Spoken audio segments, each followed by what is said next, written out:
এতিয়া first time যিসকলে আহিছে তেওঁলোকক মই নিয়মখিনি ধুনীয়াকৈ বুজাই দিম, আপোনালোকে বুজি ল'ব। মই যিখিনি কম এটা শব্দও মিছ নকৰিব। এটা শব্দ যদি মিছ কৰে সমস্যা হৈ যাব পাৰে, সেইকাৰণে এটা শব্দও মিছ নকৰিব। ধুই আপোনালোকে লগে লগে এইটো লগাই 5 মিনিটত ধুই দিব লাগিব। 5 মিনিটৰ বেছি নাৰাখিব। লগাই ইফাল ঘূৰি নাথাকিব। লগাই আপোনাক চিধা হলৰ পৰা ওলাই যাব, ওলাই যাই ধুই ল'ব। আৰু ধোৱাৰ সময়ত ভালকৈ ধুব। এনেকৈ নহয় যে ইয়াতে মই অলপমান ধুইছোঁ বাকীখিনি ঘৰত ভালকৈ ধুম, তেনেকুৱা নকৰিব। ইয়াতে ধুনীয়াকৈ ধুই ল'ব। আৰু ধুই লগে লগে এল'ভেৰা জেল সানি ল'ব। ধুই লগে লগে মূৰত এল'ভেৰা জেল সানি ল'ব। যিখিনি জেগাত ঔষধ লগাই সেইখিনি জেগাত এল'ভেৰা জেল সানি ল'ব। আপোনালোকে ঘৰত গৈ কাইলৈ ৰাতিপুৱা বা আজি গধূলিয়ে বহুতে দেখা পাব ইয়াতে ঘামচিৰ নিচিনা ওলাব।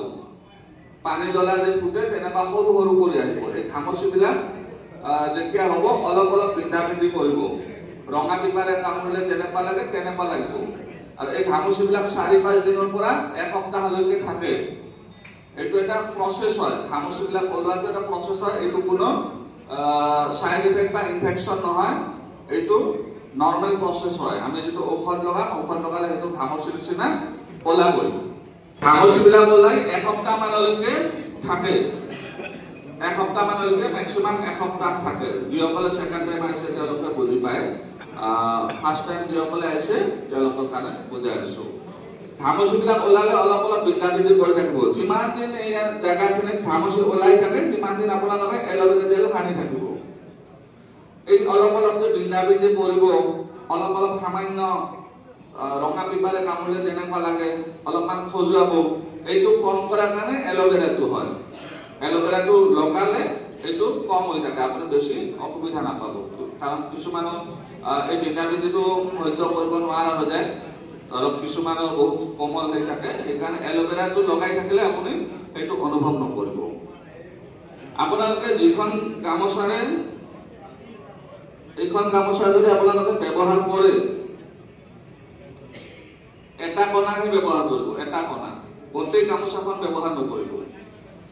এইখন গামোচাৰ এটা কণাৰেহে আপোনালোকে মাথাটো মূৰটো মুচিব। গোটেই গামোচাখন এনেকৈ লৈ মূৰটো নমচিব। কাৰণ ভুলতে যদি এইখন গামোচা আপুনি মুখখন মুচি দিয়ে মুখখন ফুলি যাব। পিছফালে বুজি আছে? এইখন গামোচাৰে আপোনালোকে গোটেই মাথাটো মূৰটো নমচিব। এটা কণা ল'ব, মূৰটো মুচিব। আৰু সেই কণাটো আপুনি আজি ব্যৱহাৰ নকৰিব যেতিয়ালৈকে নুধুৱে, ঠিক আছে? আৰু যদি মুখখন মুচিব লগা হয় তেনেহ'লে আপুনি এইটো কণাৰে ব্যৱহাৰ কৰিব। একেলগে গোটেইখন আপুনি যদি ব্যৱহাৰ কৰে মূৰটো মুচাৰ কাৰণে, আৰু আপুনি পাহৰতে এইখন যদি মুখখন মুচিলে মুখখন ফুলি যাব। কাৰণ এই ঔষধটো আপোনাৰ মুখত লাগি যাব। মুখত লাগিলে অলপমান ফুলা যেন অনুভৱ হ'ব। বেলেগ একো নহয়, অলপ ফুলিব, ফুলাটো এদিন দুদিন থাকি যায়। গতিকে সেইটো ভুল নকৰিব। আপোনালোকে মূৰটো ধোৱাৰ সময়ত অত্যন্ত সাৱধানে ধুব, যাতে এক টোপাও পানী চকুত নপৰে। যদি চকুত পানী পৰে তেনেহ'লে ভূত জ্বালা ধৰাৰ নিচিনা ধৰিব আৰু দুদিনলৈকে থাকিব ধৰাটো। পিছফালে বুজি আছে নহয়? গতিকে এক টোপাও পানী চকুত নেপেলাব। এনেকৈ আপুনি ধুই আছে, ধোৱাৰ পিছত ভালকৈ মচি এনে গুচি যাব। যদি ভালকৈ মচা নাই, মচি লোৱা নাই, তেনেহ'লে কি হ'ব? টুপ টুপকৈ পানী বাগৰি আপোনাৰ চকুত পৰিব পাৰে। এইখিনি সাৱধানতা আপোনালোকে ৰাখিব। ভালকৈ মচি ল'ব, পানী যাতে বাগৰি চকুত নপৰে। আজিৰ দিনটোত আপোনাৰ ঘামো যাতে বৈ চকুত নপৰে। ইয়াৰে পৰা যদি ঘামটো বৈ চকুত পৰে তথাপিও আপোনাৰ চকুত ঔষধটো লাগিব। চকুত ঔষধ লাগিলে ধৰিব, আৰু ধৰাটো দুদিনলৈকে থাকিব পাৰে।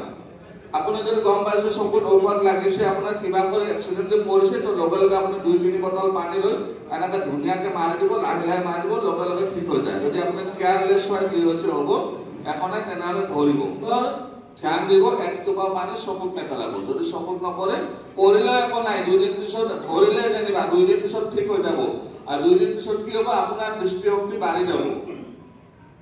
কিন্তু সেইবুলি পেলাই নিদিব, কাৰণ ধৰাটোৱে সহ্য কৰিব নোৱাৰে। আমি মহিলাবিলাকক যে নলগাওঁ, ইয়াৰ প্ৰধান কাৰণ এইটোৱে, তেওঁলোকে সহ্য কৰিব নোৱাৰে।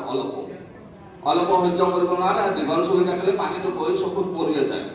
তো সেইটো আপোনালোকে ধ্যান দিব একটোপাও যাতে পানী চকুত নপৰে আৰু মুখতো নপৰে গামোচাখনৰ মুখ নুমুচিব গামোচাৰ এটা কণা ব্যৱহাৰ কৰিব আৰু বেলেগটো কণা মুখ চুখ মুচিলে বা পানী বাকৰিলে বেলেগটো কণাৰে মুচিব এটা এই গামোচাখন আপোনালোকে বহুতে এনেকৈ মূৰত বান্ধি লৈছে এনেকৈ মূৰত বান্ধি লোৱাৰ দৰকাৰ নাই যদি এনেকৈ মূৰত বান্ধি লৈ কি হ'ব জানো ঔষধটো ব্ৰাছপাত ঘূৰাই দিলে ঔষধটো গোটেই গামোচাখনত লাগি যাব বুজি আছে নহয় গামোচাখন খুলি লওক খালি গামোচাখন চকু দুটা বচোৱাৰ কাৰণেহে মানে যাতে চকুত পানী নপৰে সেইকাৰণেহে গামোচাখন মই আপোনালোকক আনিব কৈছোঁ গামোচাখন চাই লওক কেনেকৈ ল'ব এটা মূৰ আপোনালোকে এনেকৈ ধৰি ল'লে হ'ল এনেকৈ টাইটকৈ ধৰিব ওপৰৰ পৰা পানী বৈ নাহে এনে আমাৰ ঔষধটো গটা হয় সেইটো পানী নবয় ধৰক ক'ৰবাত বেছি আপোনাৰ ঔষধ লাগি গ'ল তো বৈ আহিব পাৰে সেইকাৰণে আপুনি এনেকৈ যদি ধৰে তেতিয়া অসুবিধা কিন্তু যদি আপুনি গোটেই মূৰটো এনেকৈ পকাই লয় ব্ৰাছপাত যেতিয়া ঘূৰাই দিব এখেতক কৈ দিয়ক শুনা পোৱা নাই তেখেতে ব্ৰাছপাত যেতিয়া ঘূৰাই দিব তো গোটেই মূৰটোত ঔষধটো লাগি যাব গতিকে সেইটো ভুল নকৰাই ভাল এসপ্তাহ পিছত এই ঘামচিবিলাক শেষ হৈ যাব আপোনাৰ এসপ্তাহ পিছত ঘামচিবিলাক শেষ হৈ যাব শেষ হ'লে আপোনালোকে এটা তেল পাব বাহিৰত সেই তেলটো লৈ যাব এসপ্তাহ পিছত লগাব লাগিব এসপ্তাহ পিছত ৰাতি লগাব এতিয়া আপোনালোকে যিমান দিন ঘামচিবিলাক ওলাই থাকে সিমান দিন আপোনালোকে এল'ভেৰা জেল দিনত 2-3 বাৰলৈকে লগাব পাৰিব এল'ভেৰা জেলটো লগাই ধুই নিদিব ধুই দিয়াৰ দৰকাৰ নাই এল'ভেৰা জেলটো লাগি থাকিব ইয়াতে লাগি থাকিলে ধুনীয়া ঠাণ্ডা হৈ থাকিব ধুনীয়া ঠাণ্ডা এটা ফিলিং হৈ থাকিব এল'ভেৰা জেলটো ধুই দিয়াৰ দৰকাৰ নাই ইয়াৰ পিছত তেলটো আপোনালোকে 6 মাহমান লগাই থাকিব লাগিব পুৰা 6 মাহমান লগাই থাকিব লাগিব মূৰত আপোনালোকে কোনো ধৰণৰ চাবোন চেম্পু এই 6 মাহ কমচে কম নলগাব কাৰণ যদি চাবোন চেম্পু আপোনালোকে লগায় তেনেহ'লে যিখিনি চুলি আহে সেইখিনিও সৰি যাব ইমান দিন আপোনালোকে গম পাইছে অমুক লৈছে তমুক লগাইছে কিবা কিবি বিভিন্ন বস্তু লগাইছে কোনো এটা কৰি আপোনালোকে ৰখাব পৰা নাই তো আপোনালোকে ইমান দিন যিমান জাবৰ লগাইছে সেইবিলাক উলিয়াৰ কাম আমি ডিটক্সিফিকেশ্যন প্ৰচেছৰ দ্বাৰা কৰিম ইয়াতে যে ঘামচিবিলাক ওলাব এই ঘামচিবিলাক সাধাৰণ ঘামচি নহয় যিমান আপুনি কেমিকেল ইউজ কৰিছে যিমান বেয়া বস্তু লগাইছে তাৰে ক্ষুদ্ৰ কণিকা আপোনাৰ স্কাল্পত ৰৈ যায় আপোনাৰ চুলিৰ গুৰিবিলাকত ফলিকলবিলাকত ৰৈ যায় ফলিকলবিলাকক ডেমেজ কৰে তো সেইকাৰণে আপুনি আকৌ শ্যাম্পু ব্যৱহাৰ কৰি চুলিখিনি নষ্ট নকৰিব চাবোন শ্যাম্পু কমচে কম আপোনালোকে 6 মাহ ব্যৱহাৰ নকৰিব মূৰত নলগাব চাবোনৰ হ'লে বা শ্যাম্পুৰ হ'লে আপোনালোকে কলা খাৰ দি মূৰ ধুব পাৰে কলা খাৰ যে আছে কলৰ খাৰ সেই দি মূৰ ধুব পাৰে সেই দি মূৰ ধুলে বটল এটাত কলা খাৰটো ভৰাই ল'ব বটলত ঢাকন এখন ফুটা কৰি ল'ব এনেকৈ টিপি দিলে স্প্ৰে নিচিনা পৰি যাব আৰু হাতেৰে ধুই পানী ঢালিলে ধুনীয়া চাফা হৈ যায় কলা খাৰ তাৰপিছত কাজি নেমুৰে ধুব পাৰিব কাজি নেমু অকল এডোখৰ এনেকৈ চেপি দিব চেপি দি ৰসটো ইয়াতে আহি যাব আৰু ব্ৰাছৰ নিচিনা ভৰি দিব পানী ঢালিলে ধুনীয়া চাফা হৈ যাব একো নাই দুটা জবা ফুল আনি হাতেদি ধুনীয়াকৈ পিচি পেলাই এনেকৈ ধুই দিয়ক 10 মিনিট ৰাখি ধুই দিয়ক চুলিয়ে ধুনীয়া পুষ্টিও পাব আৰু চিল্কি হ'ব এইবিলাক মই আপোনালোকক ঘৰুৱা বিধান দিছোঁ চুলিখিনি যাতে আপোনালোকে কেমিকেল আকৌ লগাই নষ্ট নকৰে অহা চুলি আপুনি দেখা পাব যিসকলে সেকেন্ড টাইম লগাব হৈছে বেছিভাগে আপোনালোকক ভাল ৰিজাল্টে ক'ব কিন্তু এই যদি আপোনালোকে নিয়মখিনি নামানে তেনেহ'লে অহা চুলি আকৌ যোৱাৰ সম্ভাৱনা থাকে তো সেইকাৰণে আপোনালোকে সেইটো ভুল নকৰিব ইয়াৰে মাজত হয়তো এনেকুৱা কিছুমান মানুহ আছে 50% যিসকলৰ অত্যন্ত গেছৰ সমস্যা আছে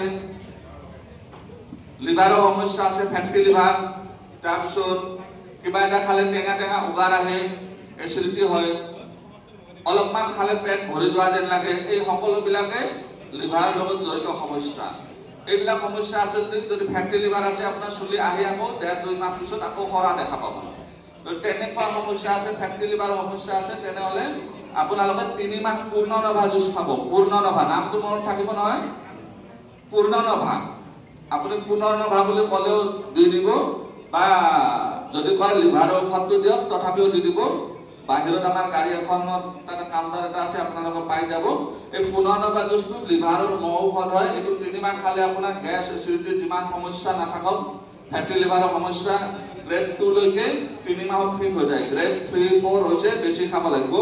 বেছিভাগ মানুহৰে 3 মাহ পূৰ্ণ নবাটো খালে লিভাৰৰ সমস্যা ফেটি লিভাৰ আছে তেনেহ'লে পূৰ্ণ নবা জুচ দৈনিক ৰাতিপুৱা 50 ml কৰি খাব, 50 ml বা চাহ খোৱা কাপত আধা কাপ কৰি দৈনিক খাব, 3 মাহ খাব, ফেটি লিভাৰ ঠিক হৈ যাব। বুজিছে?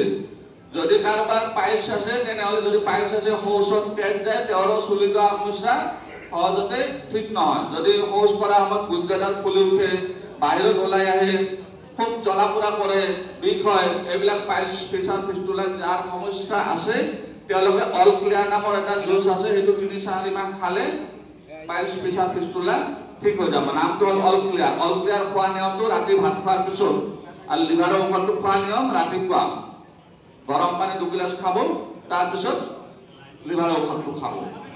পাইলছ যদি আছে তেনেহ'লে আপোনালোকে অল ক্লিয়াৰটো খাব। যদি লিভাৰৰ সমস্যা আছে, গেছৰ সমস্যা আছে, পূৰ্ণ নভা জুচটো খাব। আৰু যদি নতুনকৈ কাৰোবাৰ প্ৰেছাৰ হৈছে বা চুগাৰ হৈছে, কোভিডৰ পিছত যিসকলৰ প্ৰেছাৰ চুগাৰ হৈছে, pressure, triglyceride, cholesterol, uric acid এইবিলাকৰ কাৰণে অৰ্জুন জুচ খাব লাগে ৰাতিপুৱা 30 ml। অৰ্জুন জুচ নামটো মনত ৰাখিব সকলে। অৰ্জুন জুচ যিসকলৰ প্ৰেছাৰ আছে, ইউৰিক এচিড আছে, কলেষ্ট্ৰল আছে, ট্ৰাইগ্লিচাৰাইড বাঢ়ি গৈছে তেওঁলোকে অৰ্জুন জুচ খাব। তাৰপিছত যিসকলৰ আপোনালোকৰ যিখিনি আছিল মই প্ৰায়খিনি কৈয়ে দিলোঁ। চাবোন চেম্পু নলগাব, মূৰত 6 মাহ চকুত পানী পৰিব নিদিব, আৰু যিসকলে টুপি পিন্ধা অভ্যাস আছে টুপিটো আজিৰ পৰাই পেলাই দিব।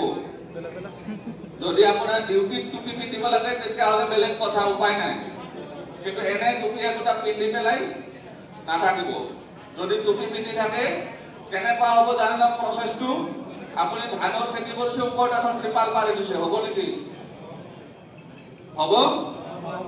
একদম নহয়। গতিকে টুপি পেলাই দিব। টুপিটোৱে চুলি সৰা। যদি আপোনাৰ বাধ্যতা কিবা ডিউটি কৰে এনেকুৱা, তো আপুনি টুপি পিন্ধিব লাগে, তেতিয়া বেলেগ কথা। হেলমেট পিন্ধিবই লাগিব, উপায় নাই। যিসকলে বাইক চলায় চেষ্টা কৰিব বাইক কমকৈ চলাওক, হয় না? এনেকুৱা মানুহ আছে 4 লাখ 5 লাখ টকাৰ বাইক চলাই থাকে, হেলমেটটো পিন্ধি তাৰ চুলিটো নাথাকিব। 4-5 লাখ টকাত ধুনীয়াকৈ অল্টো এখন আহি যায়, লৈ চলাওক, চিকিউৰিটি আছে, চেফটি আছে। তো তেওঁলোকৰ কাৰণে কৈছোঁ টুপিটো নিপিন্ধিব, হেলমেটটো কম কৰি পিন্ধিব।